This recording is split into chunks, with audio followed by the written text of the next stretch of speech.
Pues bienvenidas, bienvenidos todas, todos a esta edición última del año de nuestros foros de diálogos desde la izquierda, tejiendo redes.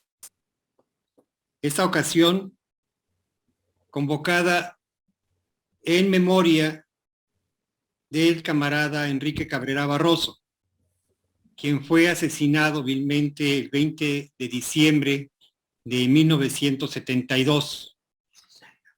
Un crimen aún impune, en un contexto de una severa represión en el país y particularmente en Puebla, cuando la ultraderecha lanzó una persecución terrible. Pero también recordando la centralidad histórica del Partido Comunista Mexicano, el papel en las luchas sociales y populares de esa época. Porque esto nos da luces en cuanto a cuál era la actividad de los comunistas y particularmente al interior de la Universidad Autónoma de Puebla, después benemérita, y cómo fue surgiendo todo este proceso de desarrollo de las fuerzas sociales para oponerse al gobierno del Estado y la manera en que éste respondió.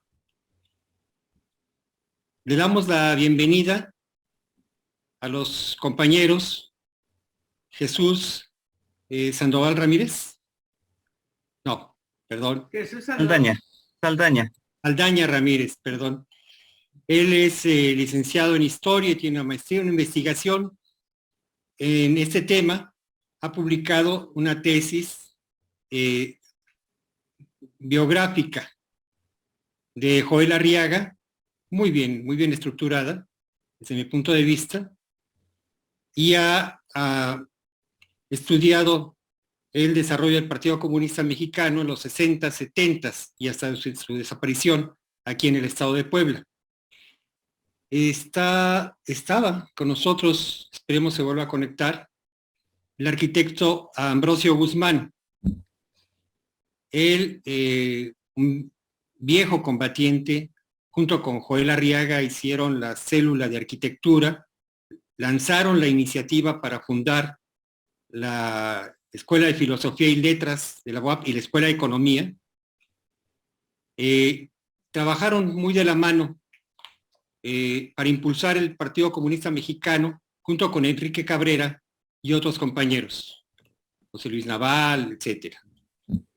Bueno, esperemos se vuelva a conectar. Y sin más preámbulo, pues darle la palabra al camarada Jesús para la exposición de su tema. Por favor, Jesús. Buenas tardes y bueno, muchas gracias por la invitación. Y bueno, yo voy a hablar acerca del tema de la universidad, pero eso voy a compartir unas diapositivas que realicé. ¿Me pueden avisar si se ven, por favor?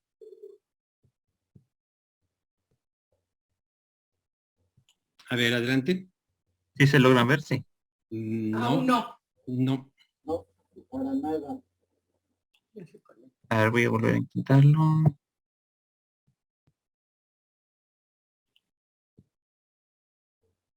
Ahí. Muy bien, perfecto, gracias.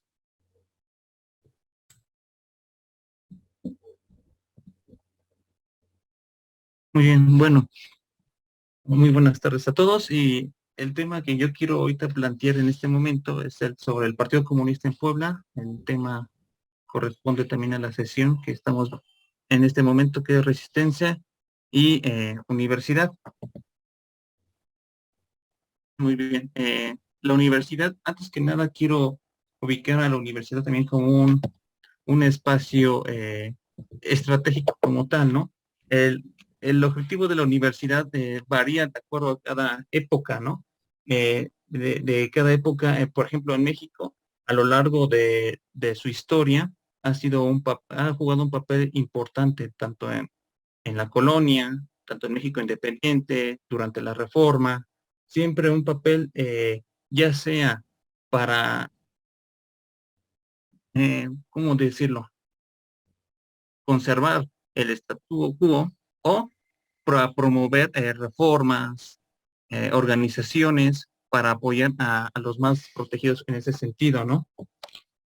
Eh,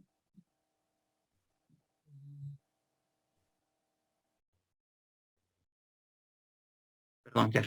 Es decir, que la universidad juega un papel importante ya sea en resistencia, lucha o propuesta.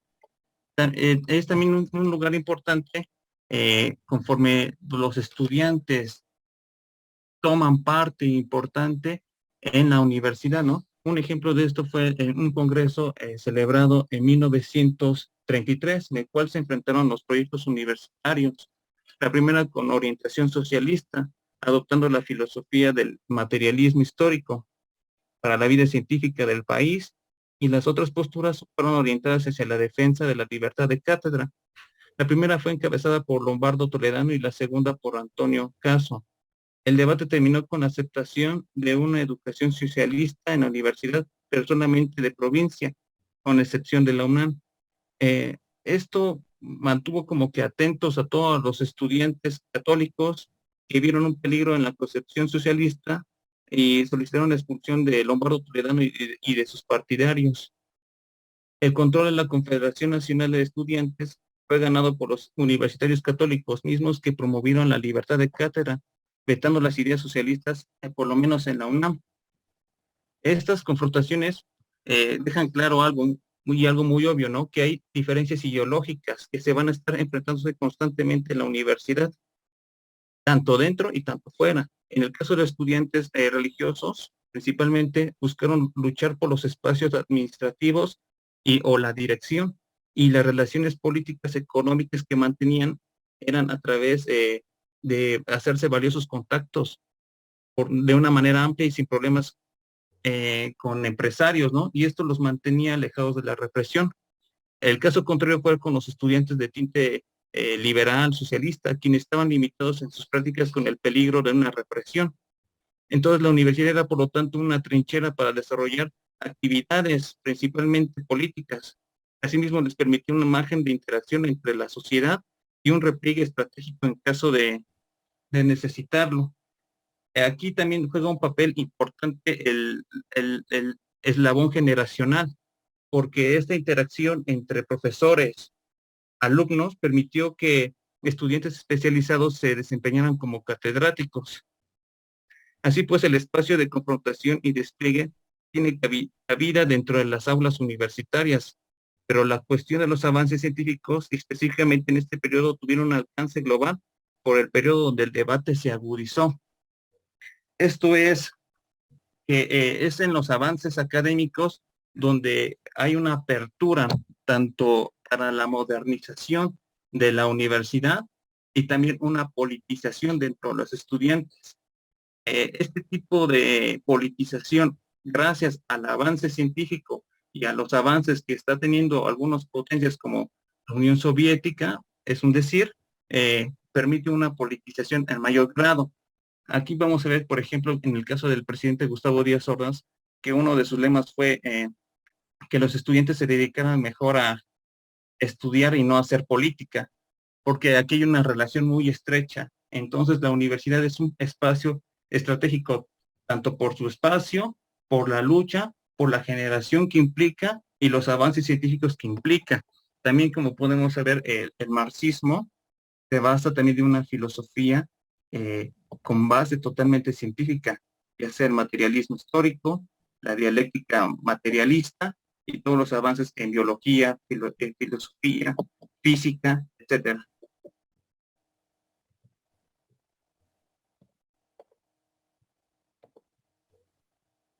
Entonces, vemos en esto de la universidad un tipo de doble resistencia.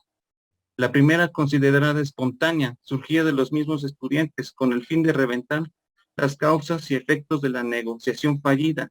En este punto se llega a salir de las aulas y espacios universitarios, por lo que el espacio institucional deja de ser suficiente para las demandas. Y otro segundo tipo de resistencia se mantiene enfocada en estructuras generalmente no reconocidas como parte de la actividad universitaria, pero que forman parte de grupos de organizaciones civiles o políticas externas y que se les permite penetrar en las acciones políticas de la universidad de manera focalizada.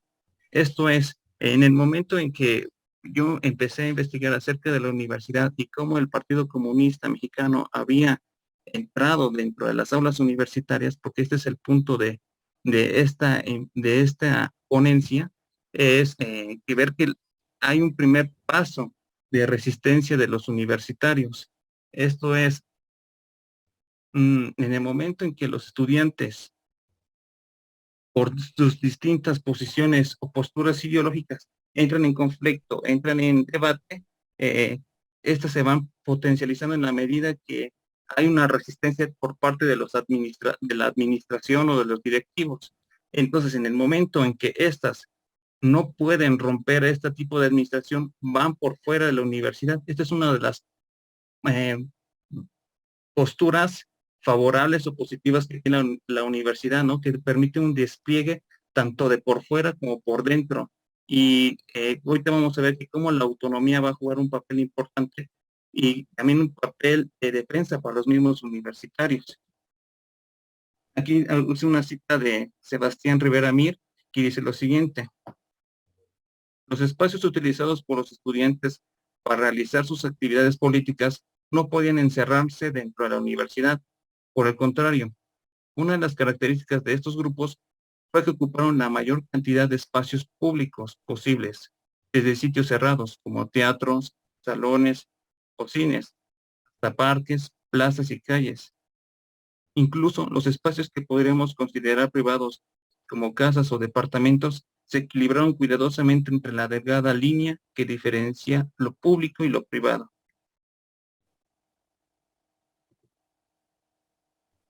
Entonces, considerando y tomando en cuenta que la universidad tiene ese eje de poder movilizarse tanto en un espacio público y privado y también permite el despliegue de la organización estudiantil. Entonces aquí mi pregunta es, ¿en qué momento entró el Partido Comunista en las aulas universitarias?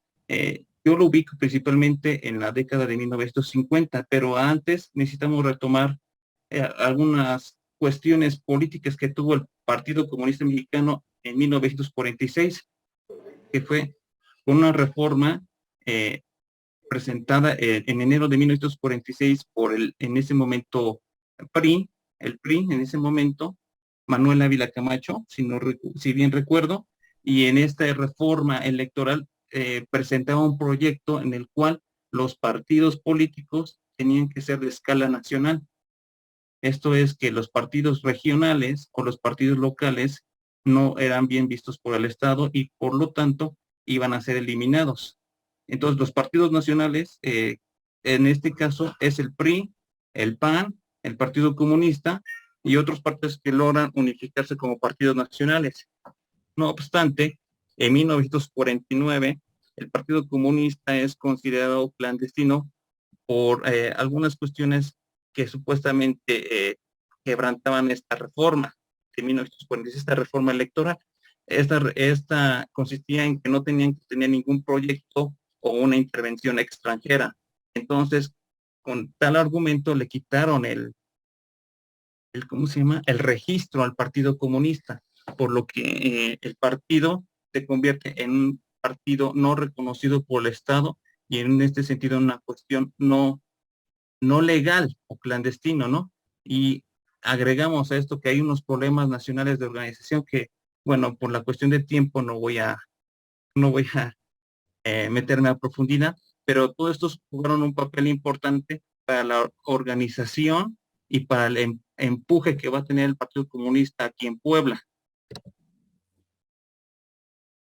Es así que Puebla en 1950, voy a leer esta cita, que a mediados de los años 50 el Partido Comunista en Puebla tenía alguna influencia entre el sindicato de panaderos, grupos masones, el sindicato de maestros, estudiantes de la Universidad de Puebla y la escuela secundaria Flores Magón, el sindicato del Seguro Social, ferrocarrileros disidentes de la CTM en pueblos de Atlisco y Cholula, sobresalientes en los años 30 por combativos comunistas. Dirigía a su vez los primeros brotes de descontento en contra de la CROM de Antonio Hernández y los caciques Filemón Pérez Cázares, Onésimo Castillo y Simón Aparicio Pérez. Pero ¿en qué momento entra el Partido Comunista Mexicano en las aulas universitarias?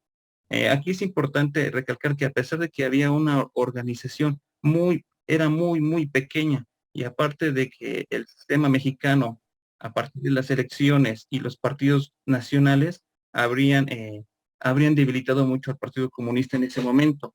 Entonces, pero aquí en Puebla tiene un papel importante la universidad y el intento de modernizar a la universidad durante la rectoría de Horacio Labastida. Estos intentos de modernización permiten la contratación de profesores, investigadores, como en este caso fue el del ingeniero Luis Rivera Terrazas en 1950, y la promulgación de, perdón, la promulgación de una reforma para la creación de la Escuela de Físico-Matemáticas. Este fue uno de los argumentos tomados por el doctor Horacio Labastida, quien escribió así la iniciativa tomada. Leo. Para tener un concepto científico moderno del mundo, es necesario el estudio metódico y concienzudo de las matemáticas y de la física nuclear, dado que estas ciencias han tenido un desafío extraordinario en los últimos años, modificando radicalmente la mayor parte de las ideas científicas anteriores.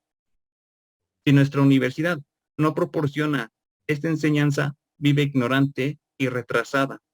Para solucionar este problema, se ha pensado en la creación de la Escuela de Físico-Matemáticas que ahora se propone. Esta carta, escrita por el rector, fue promulgada en la sesión del Honorable Consejo Universitario el 18 de febrero de 1950, para que la UAP entrara en pocas palabras a un umbral de conocimiento y de debate. Sin embargo, estas acciones no fueron del agrado de los estudiantes católicos, conservadores en este caso, quienes veían transgredidas sus creencias, además de poner en tela de juicio materias como teología. Pero el mayor problema lo representaban los mismos profesores invitados, en este caso el ingeniero Luis Rivera Terrazas y otro profesor, ahorita les menciono su nombre, con tendencias liberales. En los años 50 fueron de intensa actividad para los estudiantes de derecha, fieles a los principios doctrinales recibidos en los colegios católicos. Identificaron a los estudiantes liberales, muchos de ellos incorporados a grupos masones, como la punta de lanza del comunismo internacional.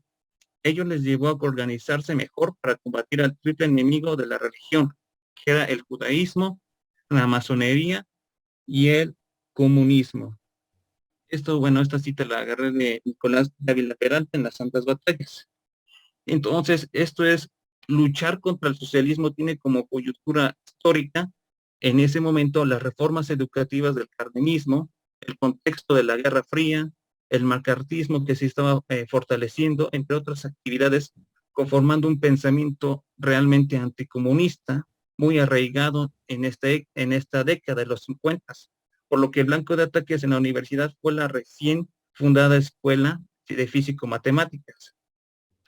Aquí es importante también en cuenta que al carecer de autonomía en la universidad, el papel que tomó el gobernador Rafael Ávila Camacho, hermano de Maximino y Manuel Ávila Camacho, fue que en 1952 ubicara a 9 militares en los puestos administrativos universitarios más importantes, lo que sustituyó al rector Labastida por el licenciado Armando Vergara Soto, y también implicó la salida de los ingenieros Luis Rivera Terrazas y el otro profesor que les había mencionado era Joaquín Ancona Albertos. Esto propició un pequeño pero fuerte movimiento estudiantil fuera de la legislación universitaria, es decir, fuera de cualquier negociación entre autoridades universitarias, por medio de los canales formales, puesto que la militarización dañaba la libertad de cátedra, por lo que había peleado años atrás los estudiantes. Entonces, esta política no solamente afectaba a los estudiantes liberales, ¿no? En este caso, sino también a los estudiantes que se mantenían en una postura neutral, porque veían que la cuestión de militar a la universidad afectaba también sus intereses en la libertad de cátedra. Es así que podemos ver que en esta época se hace el primer movimiento con tendencia liberal, con la tendencia de defender la postura de una escuela con avances científicos, y con ello a un profesor, o al ingeniero Luis Rivera Terrazas y al profesor Ancona, y independientemente de su postura política, que eran totalmente comunistas. Entonces aquí juega un papel importante el papel de la ciencia y el papel de la politización que van teniendo los estudiantes. Aquí voy a citar una parte hecho por de Manuel Buendía, perdón, de Juan Fidel Pérez Espinosa, que dice lo siguiente: el rechazo a los militares en la universidad fue producto de una gran movilización estudiantil que alcanzó las calles de la ciudad para dar a conocer su postura al resto de la ciudadanía. Incluso vincularon a organizaciones sindicalistas como los ferrocarrileros de la Compañía del Interoceánico, que hacía pocos años atrás protestó en demanda de aumento salarial en 1948. Efectuaron pintas en bardas, mantas con leyendas y así como otras actividades encaminadas a informar a la sociedad. Algunos dirigentes fueron vinculados a las juventudes comunistas, como fue el caso de estudiantes de medicina Francisco Arellano Ocampo, que fue concuño del principal organizador del Partido Comunista en Puebla, el ingeniero Luis Rivera Terrazas. Entonces, todo este tipo de cuestiones fueron, al final, lograron sacar a los militares y la reincorporación del ingeniero Luis Rivera Terrazas y el fortalecimiento de la Escuela de Físico-Matemáticas. Esto, como vamos a ver más adelante, propició un conflicto universitario entre conservadores y estudiantes progresistas o liberales. Bueno, esas son algunas de las partes que les había comentado. De hecho, voy a leer esta cita de Luis Ortega Morales, que decía que los planes de estudio y los programas estaban impregnados del dogmatismo religioso y anticientífico. El nivel académico estaba por los suelos, la pseudociencia en su apogeo. En cursos de sociología, por ejemplo, se enseñaban las apariciones del Tepeyac, se estudiaba heráldica, historia de la iglesia y de los santos. Por los pasillos del edificio carolino veíanse pasar ridículos desfiles de los consejeros con toga y birrete. La vida cultural de la universidad era pobre y su patrimonio estaba sujeto al saqueo constante.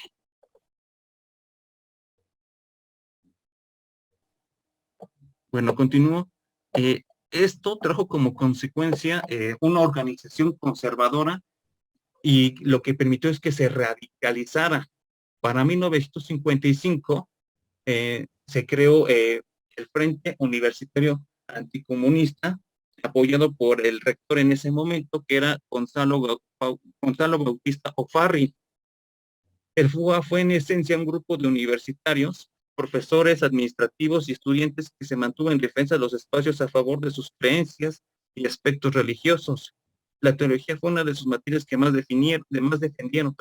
Sin embargo, el avance científico, los avances también por parte de la Unión Soviética, habían progresado considerablemente, por lo que los universitarios, independientemente de una postura comunista, denunciaban la defensa conservadora como pseudocientífica y antiuniversitaria. Voy a citar: los planes de estudio y los programas estaban impregnados de dogmatismo, como lo había comentado anteriormente. Entonces, aquí podemos ver que hay una resistencia total hacia el pensamiento, hacia la ciencia. Y por parte del FUA hay un intento de volver, por eso es una cuestión reaccionaria, ¿no? Volver a como estaba antes y echar atrás todo este avance científico. Aquí hay una entrevista al licenciado Manuel Díaz Cid, realizado por Fidel Pérez Espinosa en la ciudad de Puebla el 15 de noviembre de 1993, que dice lo siguiente: la finalidad del FUA en el interior de la universidad consistía en defender a la institución universitaria de la penetración creciente de las ideas marxistas. Nosotros veíamos toda la obra que estaba haciendo el ingeniero Luis Rivera Terrazas y el ingeniero Ancona, y no cabe duda que para nosotros eso significaba un desafío muy grande. Y entonces nosotros pensábamos que la manera de lograr que la universidad y la sociedad no se contagiara de ese tipo de planteamientos era explicando lo que era el comunismo, y entonces para nosotros esto solo se podría hacer desde la perspectiva anticomunista. Bueno, mientras se estaba organizando el Frente Universitario Anticomunista, también los universitarios, tanto liberales universitarios comunistas se organizaron también a partir de la autonomía alcanzado en noviembre de 1956. Es interesante ver que uno de los estudiantes que se consideraba comunista en ese momento, Francisco Arellano Ocampo, resultó electo presidente de la mesa directiva. Su participación como militante comunista y cercano del ingeniero Terrazas generó muchas molestias en el FUA. Entonces, aquí podemos ver cómo los estudiantes empiezan a tomar un papel protagónico dentro de las principales organizaciones que era la Federación Estudiantil Poblana. Y esto, como podemos ver, en 1956 logran la autonomía universitaria, y una de las formas en que el FUA se defiende y los estudiantes y profesores conservadores es con la promoción de un director. Permíteme un momento. El director que pusieron fue el doctor Manuel Sergio Santillana Márquez, que era familiar del arzobispo Octavio Márquez y Toriz, que él fue un personaje en la década de 1960 que fue un enemigo acérrimo del comunismo en Puebla. Entonces, aquí es importante considerar que el parentesco que tienen estos personajes es por una cuestión política muy bien definida, que es un anticomunismo muy recio. Él fue rector durante, al parecer, 2 años o 3. Lo que pasa es que en el 56 al 59 el FUA tuvo un papel muy protagónico y muy fuerte dentro de la universidad. No obstante, aquí los estudiantes comunistas y liberales, una de sus ideas que pasaron a realizar fue la creación de círculos de estudio. Cito aquí que los grupos formados estaban en el Círculo de Estudios de América Latina, de tendencia masónica, el Frente Nacionalista Universitario, el Grupo Heterogéneo, el Bloque Liberal Universitario, y también, dependiente de la masonería, estaba el Círculo de Estudios José María Morelos y Pavón, dependientes del Partido Comunista. Es aquí como vemos que el papel de los comunistas empiezan a tomar un papel protagónico, y los lleva a, a consolidarse como un grupo fuerte, ¿no? Aquí, por ejemplo, para pertenecer a las filas del Partido Comunista, sus inicios eran muy sectario. Sectario lo podría poner entre comillas, ¿no? Pues había un carácter semiclandestino, ¿no? Al que se le había enviado, además de los distintos ataques que se les atribuía. Cito aquí una entrevista hecha por Fidel Pérez Espinosa, que dice lo siguiente: los militantes del PCM en la Universidad de Puebla eran Enrique Cabrera Barroso, Antonio Pérez Pérez, Raúl Cerón Rojas, Raúl Márquez Parra, Cito Vera Márquez, José Luis Naval Cid de León, Pedro Guevara, Pedro Chamorro y otros, pero no más de 10. En este caso, yo agregaría a esta lista la militancia de Joel Arriaga Navarro, Ambrosio Guzmán como estudiantes, como catedráticos el ingeniero Luis Rivera Terrazas, el licenciado Horacio Labastida, entre otros. Hay que considerar desde luego que existieron diferencias e intereses políticos y personales en el cual varios personajes participaron, colaborando directa o indirectamente con el partido, dando el impulso necesario para la formación de células comunistas dentro de la universidad. Esto es, que a pesar que había estudiantes que no se consideraban comunistas, también apoyaron estas cuestiones porque consideraban que la universidad necesitaba este tipo de impulso, este tipo de palancas. Y bueno, finalmente, ¿en qué consistía la militancia del Partido Comunista Mexicano? Aquí un ejemplo de un carné que era del arquitecto Joel Arriaga Navarro, ¿no? En ella se puede ver los requisitos que se necesitaban para ser miembro del Partido Comunista. Era, por ejemplo, aceptar su programa que establecía los objetivos finales e inmediatos del partido y sus estatutos que fijan las normas de su vida interna. Militar regularmente en una célula, cumplir las decisiones del partido, pagar regularmente las cuotas establecidos. Además, como principales deberes se encuentran los siguientes, que era defender y consolidar sobre la base de los principios la unidad ideológica, política y organizada del partido como condición primordial de su fuerza y combatividad, educar a las masas trabajadoras en el espíritu del internacionalismo proletario, de la amistad y solidaridad con los trabajadores y pueblos del mundo.